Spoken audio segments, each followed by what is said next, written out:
Барбасын ару кыргызым, бар болуңуздар. Уақыттың сырлары açılмакчы. Кошо алсаң, өткөн келер учур чакты. Учур маселеде эмне маанилүү? Көп нерсе маанилүү. Саясат, экономика, жаратылыш, табият. Бирок бүгүнкү күндө жеке мен өзүмдүн түшүнүгүмдө эң маанилүү нерсе бул маданият. Маданият тек гана театр эмес. Маданият тек гана цирк эмес, эстрада эмес. Маданият кыргыздын улуу маданияты. Унут болгон маданияты. Маданият менин түшүнүгүм боюнча маданият бул ыйык мамиле. Мамиле кыргыздарда болуп келиптир. Атанын балага болгон мамилеси. Улууга урмат, кичүүгө зыйнат. Табиятка болгон мамиле. Жаратылышка болгон мамиле. Кызга 40 үйдөн тыюу. Деген ушулардын бардыгы улуу маданият болуптур. Бүгүн маданиятыбыз менин оюмча көп нерсени унут калтырып, жан дүйнөнүн жардылыгына келдик.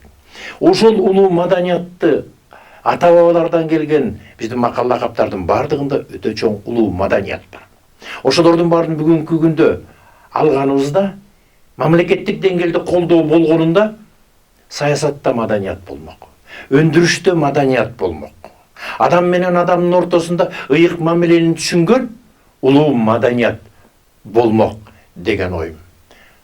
Бүгүнкү күндө маданиятка өтө мамиле, мамлекеттик мамиле бардык дүйнөнүн бардык жеринде деп түшүнөм да мунун мененчи. Мындай биз каалагандай болбой турат. Эгерде мамлекет маданиятка кандайдыр биринчи орунга койгондо башка тармактагылардын бардыгы өзгөчө өсүп өнүп кетмек.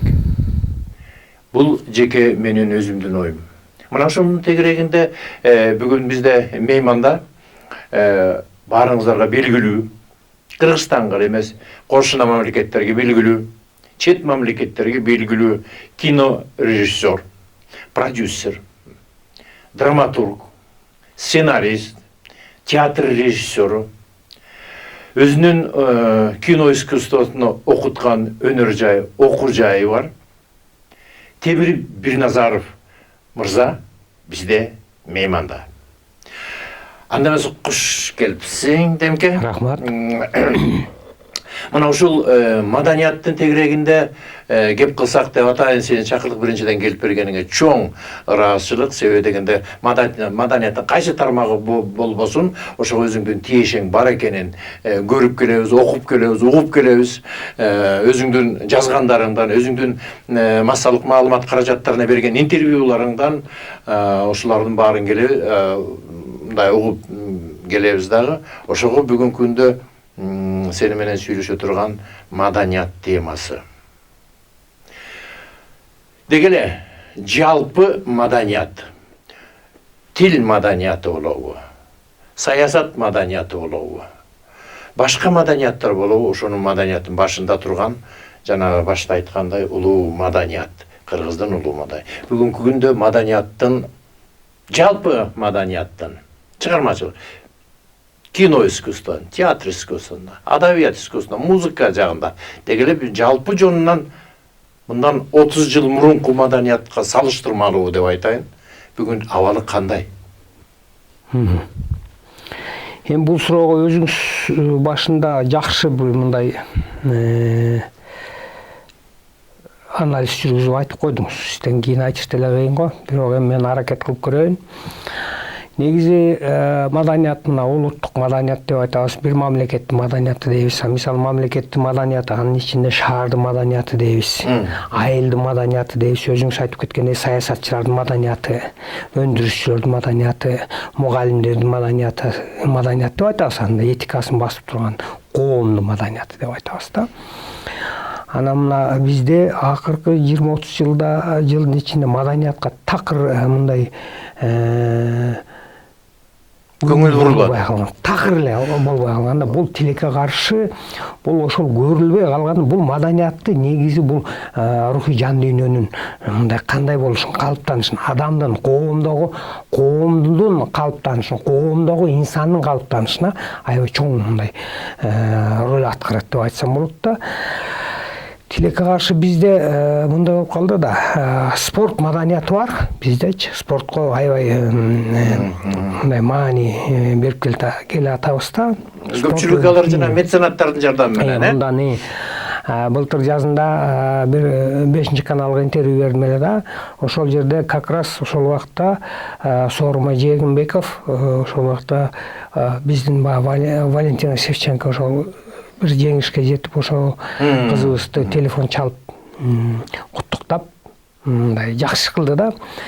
Бирок ошол передачада айттым эле да, тилекке каршы бизде бул өлкө башчылары эмнеге басым жасаса, коом дагы ошол жака ооп кетет тилекке каршы. Анткени болбой эле ошол өлкө башындагы адамдар мындай лидер деп айтсам болот да. Лидерлик коомдун алдында мындай багыт көрсөтүп турган адамдардын бири да. Эмнеге коомдо кандай нерсеге мындай басым жасашыбыз керек экен.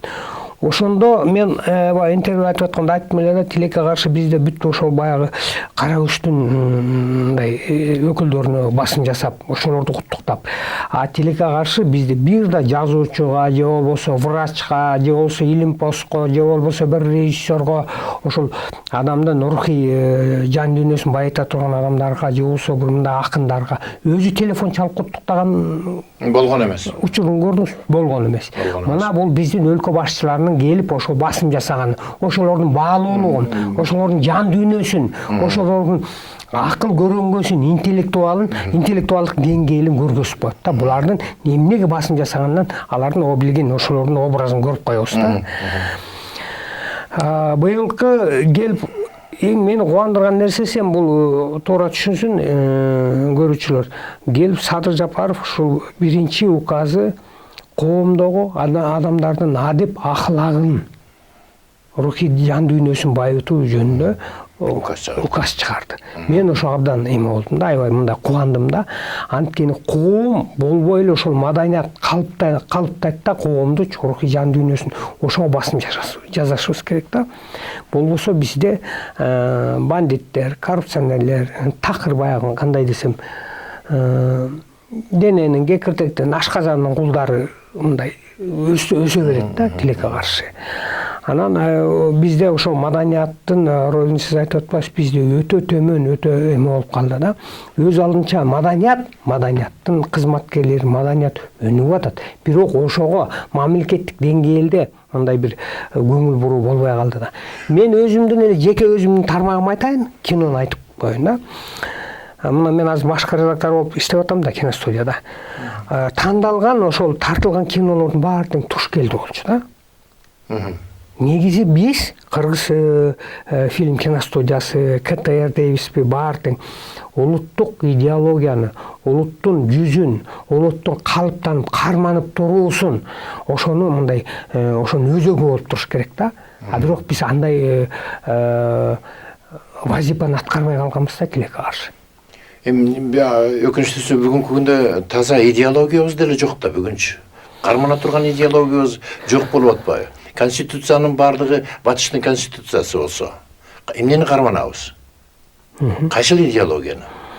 Идеологиянын эки жак, бир медалдын эки жак бети бар дегендей эле идеологиянын дагы бир эмеси бар да. Улуттук идеология деп атпайбызбы? Бул да бир чети өтө коркунучтуу да. Бул шовинизмге алып барат да. Мисалы биз өзгөчө элбиз деген, фашизм да ошонун негизинен чыккан да, биз өзгөчө улутпуз, бир улуу элбиз деп атып, анан башкаларды мындай басынтып атып, жанагындай нерсе чыккан да. Ошондуктан муну дагы мындай абайлаш керек да. Буга дагы мындай кичине мындай кылдат мамиле кылбаса болбойт. Бирок негизи мындай да, улутубузду кармап башка элдерге мындай башка элден айырмалай турган биздин тилибиз, каада салтыбыз, ошол үрп адатыбыз, ошол эле коомубуз, манасчылыгыбыз, мунун баары биздин улуттук жүзүбүздү улут катары сиз айткандай улуу деп атпайбызбы, древний экенибизди ошол нерселер билгизип турат да. Ошол эле атрибутика дейбиз, сырткы мына сиздин калпагыңыз. Бул да сиз айтып атпайсызбы, улуттук идеология жок деп. Улуттук идеологиябыз бар. Сиздин калпак кийип ошол тиги кыргызча кел деп төргө өткөргөнүңүз, устукан тартканыңыз, бул ошол улуттун дагы эле болсо ошол жүзү. Өзгөчөлөнүп турганыбыз. Тарбиялык мааниси ошол. Төргөтүңүз деп улуу аттандырып кичүүгө тиги улууга урмат, кичүүгө ызаат дегенибиз. Бул да ошол улуттун эмелерин кармап турат да. Бир кездерде мен жакында бир нерсени көрдүм, документальный. Сталин убагында кандайдыр бир жаңы фильм чыкса, өзү көрүп, өзү ошого баа берип, себеби ал убакта идеология болгондо, ошол багыт берип, ошого баа берип, анан кийин киного чыкчу экен да. Документальный фильм. Ал жөнүндө жакшы маалымат. Илгери Совет убагында мен театрда иштеп турганда 84-жылы Алматыга барып калдык. Театрга, фестиваль менен. Анан Димаш Акмедович Кунаев келип катышты да. Анан казак артисттер айтат, кандай премьера болсо келип бизге катышчу дейт. Бирок ошол убакта Турдакын Усубалиев аксакал биздин театрга бир да жолу басып келген жок. Ошондон улам дагы Казакстандын театралдык искусствосу ошол убакта кандайдыр бир аларга болгон мамиледен аларда бир башка бир деңгээлге өстү. Колдоо иретинде болду. Ал эми талант жагын айтпай эле коелу. Мына мен бере турган тема азыркы күндө кыргыз мына театралдык постановкалар жасап жүрөсүң. Театрларда, Кыргызстанда. Театрлардын акыбалы кандай? Кино менен театрдын айырмачылыгы кандай? Жакшы, жана сиздин салыштырмаңызды айтып кетейинчи. Саздын учурунда айттыңыз, Сталинди эскерип кеттиңиз, Турдакын Усубалиев деп эстеп кеттиңиз. Ал убакта улуттук идеология эмес, саясий идеология болчу да. Коммунизмди курабыз деген идеология болчу. Ал убакта улутчулдук деген эң чоң мындай бир ярылык болчу. Улутчулдук деген калпак кийген дагы ошо калпакка мындай запрет койгон да. Калпак кийбегиле, бул улутчулдуктун белгиси деп билесиз да. Ошондуктан ал убакта өтө коркунучтуу болгон. Анткени ар бир акыны да, режиссеру дагы, жазуучусу бүт баары тең ошол мамлекеттик ошол убактагы коммунизмдин идеологиялык эме жоокерлери болчу. Кино, китеп бүт баары тең ал жөнүндө курал болчу. Ошол убакта билесиз, мисалы, экранга чыккан башкы каарман, ал арак ичпеш керек болчу, эки аял баш керек болчу, түп-түз жүргөн коммунист, тамеки тартпаш керек. Коммунизм кандай болуш керек? Коммунист кандай болуш керек? Коммунизмди куруучунун образын мына ошондо пропаганда болгон да. Ошондуктан ал бул эми коммунисттик идеологияны мындай эме коюп, анын аябай терс жактары болгондо улут катары жоголуп кетти. Улут катары мындай жоголмокпуз да негизи. Глобализация деп атпайбызбы? Ал деле ошонун бир түрү да. Анан бул жерде канча дүйнө канчалык мындай арыгындай болсо ошонусу жакшы да. Мисалы Кытайдын политикасын билесиз го.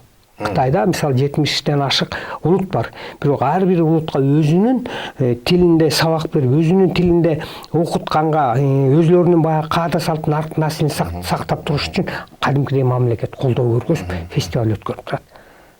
Дүйнө канчалык аргындай болгону ошончолук кызыктуу да. Анан муну бир жаман жагы бар. Бизде ошол эле кинодо өзүбүздүн каада салтты товарга айлантып ийген убактар бар, билесиз. Декоративный кылып аны киного колдонот деген анан фестивалдарга катышып тиги болчу. Бул декоративный кылып жиберген. Спекулятивный мындай мүнөздөгү кинолордо жаралып келген да, жаралып келатат да, биздечи тилекке каршы. Фестивалга катышыш үчүн мындай каада салттын арк насилди мындай злоупотреблять этип жиберишет да.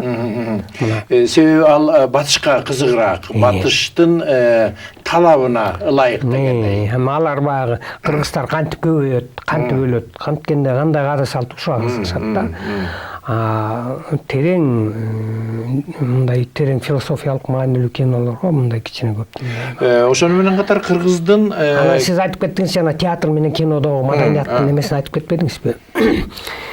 Тилекке каршы бизде театрда айтып кетейин да, бизде театрда Шекспирди коебуз, Гамлетти ойносо, тиги айтышат, король ойносо, о, биз мынакей, мына классиканы, дүйнөнүн классикасын деп. Бизде Ак мөөр, болбосо Мана, Семетей, Сейтек, мунун баары тең биздин улуттук баалык. жана кичүү эпостор. Ар бир чоң мамлекеттер, ар бир, мисалы Англияны алалык, Американы алалык, ар бир мамлекет өзүнүн маданиятын кичинекей мамлекеттерге жайылтып, ошолорду өзлөрүнө мындай эме кылганга аракет кылышат да. Биз ошого каршы тура албай, биз ошол Англиянын же болбосо Европанын маданиятын, ошолордун тиги адабиятын, ошолордун баалуулуктарын өзүбүзгө сиңирип алып, өзүбүздүн четке кагабыз да. Эң жаман нерсе ушул да, эң жаман нерсе. Мен сизге мына жакында эле бир нерсени айтып коеюн. Мен башкы редактор болуп кыргыз фильмге келдим да. Келип анан бизде кыргыз фильм улуттук киностудиясы да, улуттук деген статус бар да. Анан ал улуттук деген статуска жараша тиги айлыктарга акча кошулат да. Анан улуттук деген статус бар учреждениялардын баары тең мындай ошол улут кыргыз тилинде, ошол кыргыз тилин кармап туруш үчүн өзүбүздүн тилди кармап, өзүбүздүн үрп-адат, каада-салтты кармап туруш үчүн улуттук деген статус берилет да. Мисалы ошол филармонияны, театрды дейбиздик да. Анан мен ошол эмени кармап, бизде кыргыз фильм киностудиясына сценарийдин баары кыргызча кабыл алынат дедим. Кыргызча кино тартылат мындан ары дедим да. Буга чейин Марат Саруновду билесиз, 6-7 миллионго бүт жалаң орусча кино тартты. Орусча. Тоо ташта жүргөн, сиздин акчаңызга, тоо ташта жүргөн, тетиги жакта жүргөндөрдүн акчасына орусча кино тартты. Ошол теманы көтөрүп чыккан тема, ошол кыргызга ошол акча берип аткан элге керекпи? Заказчик эл, мамлекет, кыргыз мамлекети. Бирок бизге керекпи? Канчалык деңгээлде керек? Ушундай нерселер такыр көңүлгө алынбай калган да. Анан мен айтып кетейин сизге, жанагы ошол кыргызча тиги сценарийлер кыргызча кабыл алынсын десем, мени итталагандай кылышты да. Азыр ошондой болдубу? Кабыл алдыңбы? Ооба да. Анан кабыл алып, мурун эле бар болчу мыйзамда. Бирок аны эч ким мындай эметкен эмес да. Мурун эле бар, мыйзамда положение бүт бар. Бирок ошону эч ким мындай эме кылган эмес да, ошого маани берип, туш келди, орусча, кыргызча кабыл ала беришкен да. Даже темасына да, эмне актуальность, кандай проблема, кандай көйгөйдү көтөрүп атат, эч эме болгон эмес. Анан мен ошону кыргызча кабыл алынсын десем, мени Фейсбукада чыгышты, баягы атака кетти. Анан акырында премьер-министрге арыз жазышыптыр. Темир Бирназаров келип, биздин тилди дискриминация кылып атат деп. Биздин тилди кайсыл экен? Орус тили. Көрдүңүзбү? Биздин кыргыздар биздин тилди дискриминация кылып атат. Өтө өкүнүчтүү булчу. Анан Махатма Гандинин абдан сонун сөзү бар. Билесизби? Эме деген. Интеллигенция, воспитанный колонизаторами, самый страшный враг своего народа деген. Түшүндүңүзбү? Ошол боюнча мен бир суроо берейинчи. Эмне үчүн дегеним, бул ошол убакта Индияда да билесиз да, англичандардан колониясында болуп туруп, англичандардан кутулабыз дегенде ошол эле арасынан өзүнүн эле индустар каршы чыккан да. Анан ошондо түшүнгөндө, бул ошол колонизаторлор тарбиялап чыгарган ошол поколение, ошол муун. Бизде да ошондой да. Орус тилинде, орустун маданиятына, орустун эмесине бүт сугарылгандар каршы чыгат. Бизге каршы чыгат эртеңки күнү. Орус эли болбосо, орус тили болбосо, биз тоодо жүрмөкпүз дейт, мал багып жүрмөксүң дейт, сен такыр эле киши болмок эмессиң дейт да. Анан эми мен кээде баягы айыш айтам, орустардан эмнени үйрөндүк? Арак ичкенди өкүртө, уурлук кылганды, тамеки чеккенди, сөгүнгөндү, улуу кичүүсүн карабай шатрата сабап мушташкан, баарын жамандык нерселерди үйрөндүк. Да, жакшы жагын да үйрөндүк. Бирок жаман жагын көп үйрөнүп алдык. Мен муну салыштырып айта алам. Кытайлык кыргыздар бар, билесизби? Ооба, кылсуу. Бир сөгүнгөнүн көрдүңүз беле? Уяласыз алар менен сүйлөшкөн. Ушунчалык маданияттуу. Ушунчалык кандай десем, ушунча маданияттуу, ушунчалык мындай бир кандай деп кыргыздын нукура эмелерин көбүн сактап калган. Кытайда жүрүп, чет мамлекетте жүрүп, чет жерде жашап жүрүп. Биз өзүбүздүн жерибизде жүрүп эмне кылдык? Фамилияларыбыз Соф, зырката орысча кыргызча сөгүнөбүз, арак төкүртө ичебиз, оңду солду жүрөбүз. Жаман нерсенин баарын үйлөндүк. Мынакей өзүбүздүн жерибизде. Убагында ошол кыргыздын интеллигенцияларын жок кылып, себеби дегенде алар ошол убагында кыргыздын баалуулуктарын, улуулуктарын сактап калалы, ошол эле Манасты жок кылууга аракет кылган идеология болгондугу, ошону менен биздин улуттук дөөлөт мурастарыбызга шек келтирүү менен көп нерселер басынткан. Бул жагы бар. Ошону менен катар жакшы нерселерди алдык. Интеллигенция деп атасың.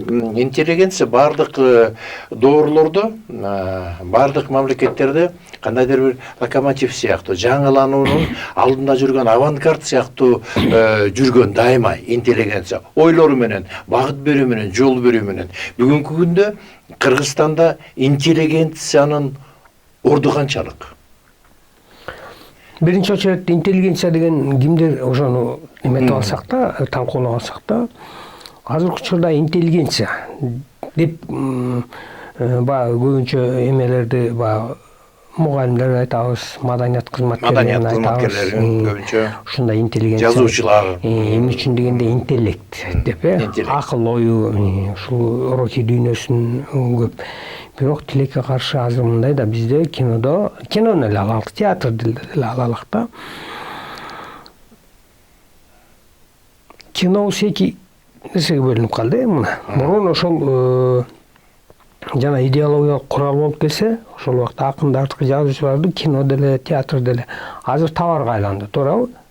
Товар, анан чыгарма. Мисалы, мынакей ошол мамлекет бизде каржылап атат да. Мамлекет жылына там болбогон тыйынды бөлөт, бул кыргыз фильмге, театрга бөлөт да. Буга биз чыгарма жаратабыз, туурабы? Ишеналы Арабаев тууралуу, Сагынбай Орозбак, Саякбай сыяктуу мындай акча алып келбейт, бирок ошол коомду өсүүгө, улутту кармап турган улуттун баалуулуктарына басым жасайбыз. Анан экинчи жеке менчик киностудиялар бар, билесиз. Алар ошол коммерциялык мүнөздөгү фильмдерди тартышат да. Бул жеңил желпи, жөн эле ойлондурбай мындай каражат алып келе турган. Муну булар да түшүнсөк болот. Анткени булар жеке менчик киностудия, жеке өздөрүнүн акчасын салып атат, картошка эгип, машиналар же кино атат, булардын өз иши. Анткени рыночный экономика, базар экономикасы, демократия, сөз эркиндиги, мына ушундай нерселер бар да. Биздин кино тармагына азыр бурула туралы. Кино тармагында канчалык мамлекеттен колдоо болуп атат финансы жагынан? Анан канча кино тартылып атат ошол акчага? Мурун жылына 10 миллион, 15-20 ушундай болуп кетчү. Быйыл миллион сом. 2021-жылы абдан жакшы көңүл бурулду деп айтсам болот да. Анткени 30 миллион бөлүндү. 30 миллион бөлүндү, эми дагы бир бөлүгү калды, 3төн 1 бөлүгү калды. Да буюрса алабыз 3-чү транш менен деп күтүп атабыз да. Ошонун негизинде азыр Кыргыз фильм киностудиясында мурун баягы бекитилбей, мурун четке кагылып келген Сагынбай Орозбак тууралуу фильмди запускать эттик да. Азыр бул жөндө эмне жаңылыктар болуп аткан жөнүндө да кайрылып келебиз. Мен айтайын дегеним, бул Кыргыздын кинолору бүгүнкү күндө ошончолук бюджети аз болсо дагы, мамлекеттен мындай өтө катуу баа берип же катуу колдоо болсо дагы, дүйнөлүк эл аралык фестивалдарда дүркүрөтүп эле гран-прилерди, биринчи орундарды алып келип атат. Бул чындык. Мына акыркы биринчи фильмиңде айтпайлы го, белгисиз маршрутту баягы Евразиялык Астанада болгондо ал жерден биринчиликти алып келди. Түнкү кырсык дегени Кытайда дагы гран-прини алып келди. Жок, Таллинден алды. Таллинден гран-прини. Кытайда лучший актер. Лучший деп мына ушундай баалуулуктар болуп атат. Ошондой эле биздин Бакыт Мукулдугунун Монреалда алып келди, Таалай Кулмендиевдин Лондондо Мунавиясы жана Шокто, мына ушундай нерселер болуп атат. абдан кубанычтуу нерсе болуп атат. Ушул нерселерге жанагы эле бийлик башындагылардын мамилеси жөнүндө кайткым келет да. Ошолордон бир кандайдыр бир мамиле болдубу? Мамиле дегеним кайрылы маданият дегеним да. Мамиле болдубу? Ушундай келипсиңер, кыргыздын намысын алып келипсиңер. Кече Садыр Нуркожоевич Айсулууга, Акжолго телефон чалып атат да. Телефон чалып куттуктады. Баракелде. Эми ушул адам жана биз жогоруда кеп кылгандай маданиятка ошондой мамиле кылсабы дегеним да. Ушундай болдубу? Кандайдыр бир деңгээлде? Бийлик башындагылар. Эми ушуну айтып берейин. Эмени.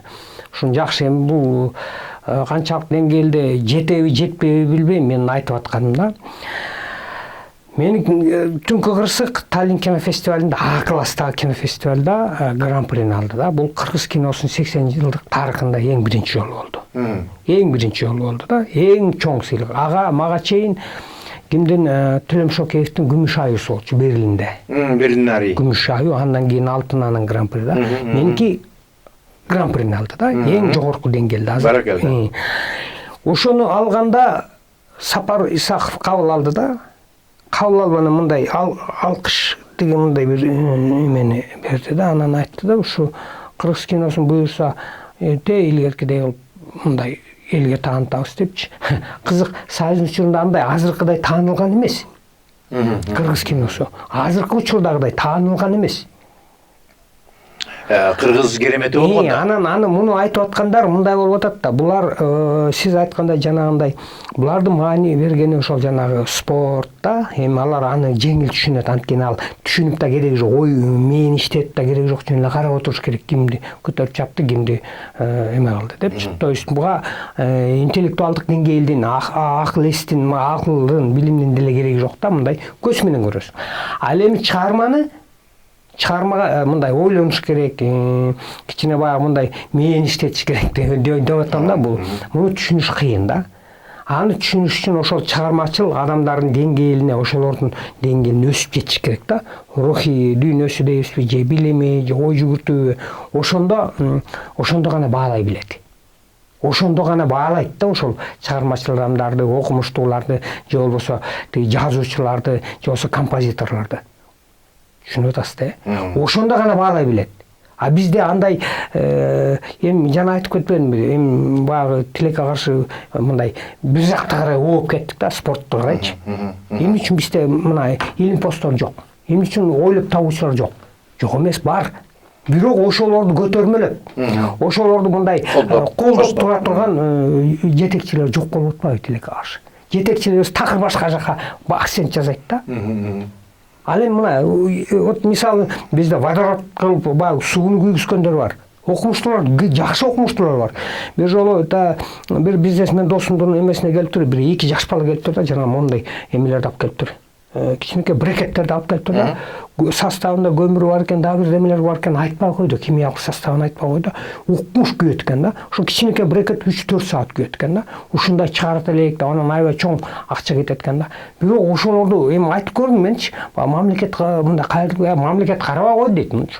Мындайга эметпейт дейт. Көрдүңүзбү? Көп бизде. Көп жакшы мындай ойлоп чыгара турган бир нерселерди, бирок тилекке каршы ошондой колдоо жок да. Коомчулук, эми коомчулук тараптан колдоо дейин десеңиз, коомчулук деле өлкө башындагы каяка маани берсе ошол жака ооп кетет да. Ал коронавирус башталганда Россиянын интеллигенттери, жазуучулары, акындары, кино режиссерлору, кино актерлору өзүнчө коом түзүп, коронавирустун жасалып атканы бул өтө адамзатка каршы экенин, өзүнчө топ интеллигенция өтө каршы чыкты. Интернет булактарында бул бар да. Биздеги интеллигенттердин башын бириктирип, кандайдыр бир мамлекеттик деңгээлде жалпы коомдун ой жүгүртүүсүн алдыга алып кеткенге, ошолордун башын бириктирүүгө болобу? Биригеби? Биринчиден. Негизи интеллигенция ошондой вазипаны аткарыш керек деген оюм бар. Ошол интеллигенция канчалык ошол биригип, ошол үн чыгарса, үн катса, анан бийлик башындагылар ошону угат деген жакшы үмүтүм бар да. Ошолордун жолу барбы бириктирүү? Байке мындай да, мамлекеттин өнүгүү жолун, бул экономикалык өнүгүү жолун экономисттер, философтор аныктайт. Ошого багытталып алат. Аны аныктап, багыттап берет да. Мамлекет кайсы формада өнүгүш керек, кайсы формада болуш керек. Муну да философтор, саясатчылар аныктап берет да. Азыркы учурда мамлекеттик биздин түзүлүш, госустройство деп коебуз да, структурасы. Бул 500-600 жыл мурун ойлонуп табылган форма менен азыр ошол түзүлүштө жашап атабыз, туурабы? Эми ушул азыр ошол түзүлүш азыркы учурдагы жаштарды, азыркы адамдарды, азыркы учурдун адамдарын канааттандырабы? Францияда революция болуп атат, туурабы? Америкада бунт болуп атат. Кытайда да нааразы, коммунисттик системада. Бардык жерде нааразы. Ошол системанын баары эскирди, байке. Эскирди, бүт системанын баары. Анан айтып атышат, глобализация кылабыз да, бүт дүйнө бир системага өтөбүз деп атат. Бир акчага өтөбүз, бардык жерде саясий система бир болот, бир эле киши башкарат деп. Ал да болбойт. Адам баласы баягы мурунку ойлоп чыгарган мамлекеттик система, тоюс мамлекеттик түзүлүш, экономикалык система, саясий системанын баары эскирди. Көрөсүз, жаңырат, мурунку заман болбойт, мурункудай болбойт. Бүттү. Анткени сиз жана айтып кетпедиңизби, тиги коомду алдыга тиги сүйрөп турган интеллигенция болуш керек, жок интеллигенция болбош керек. Коом уже өзү өнүк, өзү өстү да. Мынакей сиз айтып аткан коронавирустун учурунда депутаттар кайда болду? Коомдун алдында тура турган депутаттар. Ошол эле чоңдорубуз, ошол эле тиги министр тигилер каякта жүрдү? Үйүндө отурду, коркуп отурду. Эс алууда жүрүштү. Эс алып атышты, үйүндө коркуп отурду. А кимдер чыкты? Карапайым эл. Карапайым жанагы Адинай деген кыз сыяктуу жаш балдар чыкты. Коомдун аң сезими биздин бийлик башында тургандардан жогору азыр. Жогору коомдун, жалпы адамдын коомдук. Эмне үчүн мисалы ошол тиги октябрда мисалы ызычы болуп кетти, революция болуп кетти. Анткени ошол мурунку турган президент, мурунку турган бийлик башындагылардан коом өсүп кетти. Алардын талабы тигилердин коомдун талабын тигилер аткара албай калды да. Азыркы ушул учурда деле ошондой. Аны менин таң калганым кээде ошо коом ошол бир кишини коюп алып ошого өзүлөрү коюп алат, ошолорго бар беле кол куушуп эле ошолордон үмүт эте берет да. Ал деле бир пенде. Анын деңгээлин көрүп турасыз. Анан мен ойлоп коем, вообще азыр айтып атпайм, система мурун эме такыр өзгөрүш керек депчи. Азыр коом өзүн башкаруу эмесине өтөт. Көрөсүз. Мындан бир 2 жыл мурун сен бир сөзүң бар эле. Кинотеатрлар жоюлат. Ооба, айткам. Жаңы эле кинотеатрларды элдер алып барсын. Азыркы күндө негедир мына батыштарда ошол кинотеатрлардын бардыгы жоюлуп баратканы. Эмнеси, каяктан алдың бул нерсени? Эмнеден? Эми байке буга көз ачыктык деле эмес, просто анализ жүргүзсөңүз. Мисалы мындан 15 жыл мурун иним келип үйүнө телефон койдуруп атканда эмне кереги бар? Койдурбай эле го, мына уже соткалар чыгып атат, кереги жок. Жок, бул сөз калат дедилер. Жок, ыргытып дегем, кереги жок деп. Ал деле ошондой өсүп өнүгүп атабыз да, туурабы? Ошондой эле театрдын келечеги кандай? Театрдын келечеги жок. Муну айтсам баары эми фанаттар кичине мага. Мен деле театрды жакшы көрөм. Бирок театр азыркыдай эмес, такыр башкача формага өтөт. Ошол эле театрда мынакей, байке мен деле театрда иштедим да. Эшикти сындырып кетчү. Спектакльдерге. Нарын театрда билет калбай калчу. Азыр сүйрөп бара аласызбы жаштарды театрга? Сүйрөп бара албайсыз. Алып барсаңыз бир 10 мүнөттөн кийин башын тырмайт, телефонун чукуйт, анан чыгып кетет. Уже такыр башка. Илгери театрга майрамга келгенде жазанып алып келишчү, өзгөчө болуп келишчү. Кыздарын чыгарып келишчү, айылда апаларын алып келишчү. Аталарын чоңо театрды көргөзүү, бул театр, бул шаар болчу. Шаардын жүзү театр болчу, билесизби? Шаардык маданият. Театрга барса, театрга барып маданияттуу экен дешчү. Билесизби? Көтөрүп алып тиги театрга барды десе, бул өзгөчө. Ошол театрга барган киши башкача көрүнчү, башкача маданияттуу болчу.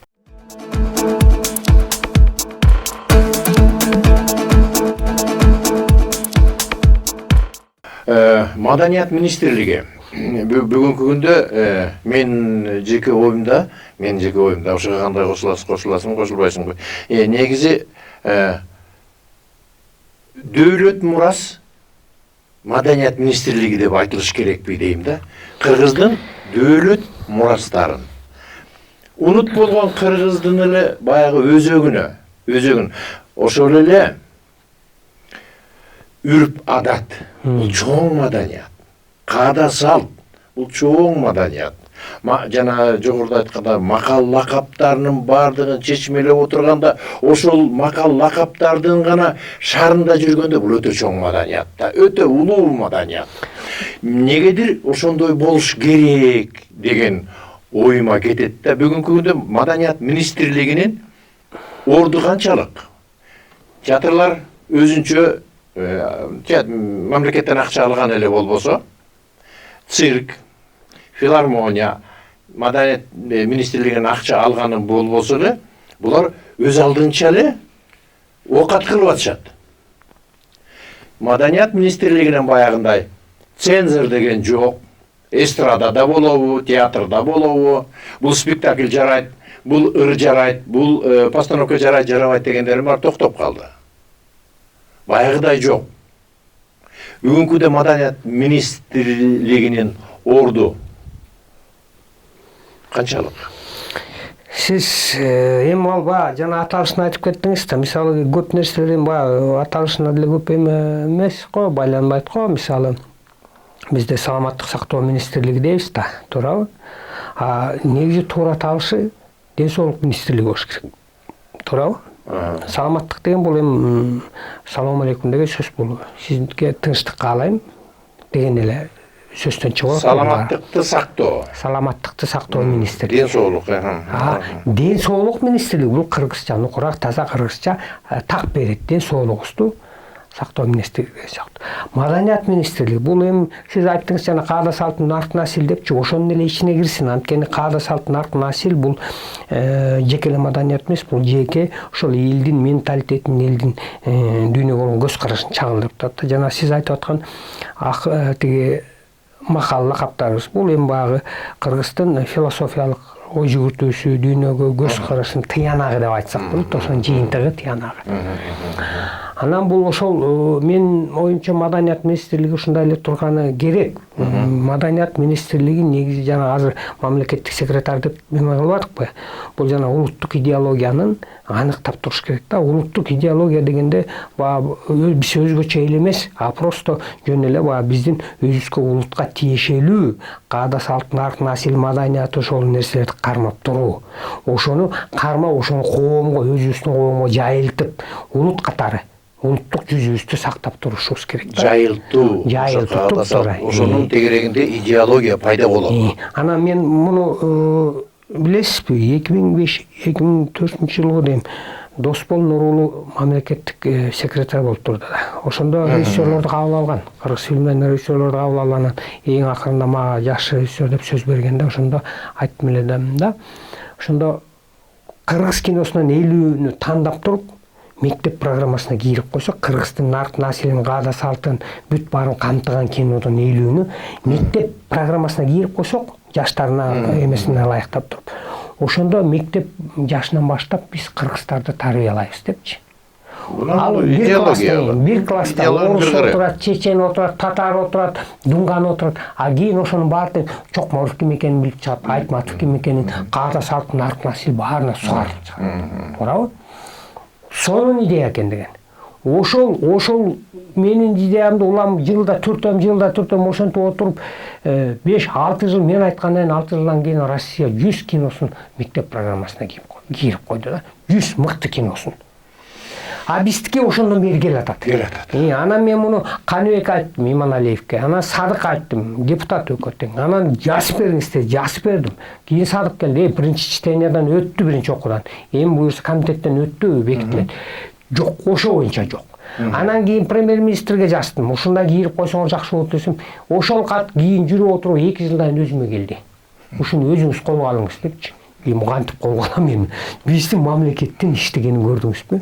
Ооба. Ушундай анан бул идеология айтып атканда улуттук идеологияны кандай эме кылыш керек. Өткөндө Жылдыз Бакашева да келди, биздин вице-премьерибиз. А кишиге да айттым ушул идеяны. Жакшы идея экен деп койду. Анан канчалык деңгээлде ушуну алып кетиши эмне кылат билбейм да. Муну менен мамлекеттик секретарга да кайрылып көрөм. Аны кээ бирөө айтат, эмне кызыкчылыгы бар, сага эмне кызыгы бар депчи. Тиги негизи идеологияны туура айтасың, көп нерсе жанагы менталитет деп атпайсыңбы? Менталитет каада салт жүрүп ататтар. Менталитет негизи бул жан дүйнө талабы. Жан дүйнө талабы кыргыздын менталитети. Жан дүйнө талабы эмне деп атат? Баягы кыргыздын каада салттарына, үрп адаттарына кайталы, ошол баралы, улуулуктар ошол жакта. Астыга карасаң, батыш тиякта эчтеке жок. Улуулуктарыбыз тиякта, ошол жака кайрылалы деп атат да, ошол жан дүйнө талабы болуп атат. Бул менталитет. Менталитеттен анан конституция, идеология ошондон пайда болот да. Ошол өзөгү да. Ошол өзөк да. Муну Сиз Маданият министрлиги жогорку кеңешке жана президентке бере турган, идеологияны тартуулай турган, жазыппы, оңдоппу, түзөппү, анан бере турган бирден бир министрлик ушул да. жок, туура эмес. Туура эмес кетип калдыңыз. Да. Идеологияны аныктай турган маданият министрлиги эмес, а философтор деп айтса, окумуштуулар деп айтсак болот да. Окумуштуулар, философтор, жана айтып кетпедим, экономикалык идеология бар, саясат, мамлекеттик идеология, анан улуттук идеология депчи. Улуттук идеологияны мен азыр айтып кеттим сизге. Мектеп жашынан баштап улуттук каада салт, нарк насил, өзгөчөлүктөрүбүзгө кийим, сырткы костюму басып турганыбыз, мунун баары ошол улуттук идеологияны камтыйт да. Анан жанагы айтып атканымда, мына мисалы 1-класска же болсо 30 бала, бир класста 30 бала окуса, Жамиланы, Айтматтын Жамилясын окуп келсек, ошонун арасынан эртеси канча бала окуп келет? Бирөө да окуп келбейт. Бир 6-класстын балдарына. Бирөөсү 30 күндө окуп келет, бир айда. Ал эми ошонун баарын тең бир кабинетке камап туруп, бир класска камап, кинону 1,5 саатта көргөзсөңүз эмне болот?